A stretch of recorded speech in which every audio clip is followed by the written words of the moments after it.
لحديثك صحيح دا خوشويستي خوا صلى الله عليه وسلم باسي تاوان و دیاردەیەک مان بۆ دەکات کە هەر کاتێک ئەمە ڕوویدا ئەوە قیامەت نزیک بۆتەوە. دەفەرمێت قیامەت نایەت هەتا وای لێ دێ پیا و دراوسەکەی خۆی ئەکوژێ، براکەی خۆی ئەکوژێ، باوکی خۆی ئەکوژێ، ئامۆزای خۆی ئەکوژێ. ئەمڕۆی بینین یان نایبینین؟ زۆریش دەیبینین. پیاوێک وتی ئەی پێغەمبەری خوا صلی الله عليه وسلم ومعنا عقولنا ذلك اليوم، باش ئێمە ئەو ڕۆژە عەقڵمان هەیە، ئەو خەڵکە عەقڵی هەیە کاتێک کە باوک و برا و دراوسێ و خەڵکی دەکوژێت؟ فەرمووی پێغەمبەری خوا صلی الله عليه وسلم نەخێر، خەڵکی عەقڵی نییە.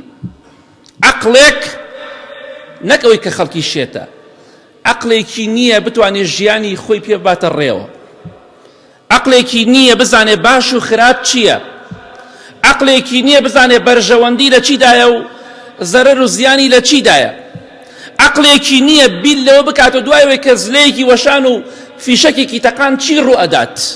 عەقڵی ئەوەی نییە. چۆن مناڵی گوێی پێ نییە چی ڕوو بدا و چی ڕوو نەدات.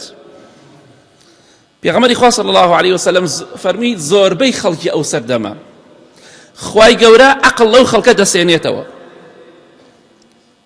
ئەو ئەمڕۆیە ئەگە خەڵکی عەقڵی هەبێ ناچێ خۆی تووشی کێشە بکات، چونکە بەڕاستی کەسانێک هەیە خۆیان تووشی کێشە دەکەن، ماڵ و مناڵ و بنەماڵە و خزم و کەس و کار تووشی کێشە دەکەن. بۆی ئینسانی عاقڵ بە هیچ جۆرێک پەنا نابات بۆ خەڵکوشتن یا بۆ خۆکوشتن، شتی وا ناکات. بەڵام کەسێک خوای گەورە عەقڵی لێ سەندەوە، وەکو مناڵێک مەسلحەت و بەرژەوەندی خۆی نەزانی، ئەو کاتە کارەسات دەستی ڕوو ئەدات. ئیتر خۆ بەوە نییە جارێ وای ئینسانێکی بەتەمەنە عمری 50-70 ساڵە عەقڵی مناڵێکی 5 ساڵی نییە لەو مەسەلەدا، بیل لە هیچ ناکاتەوە.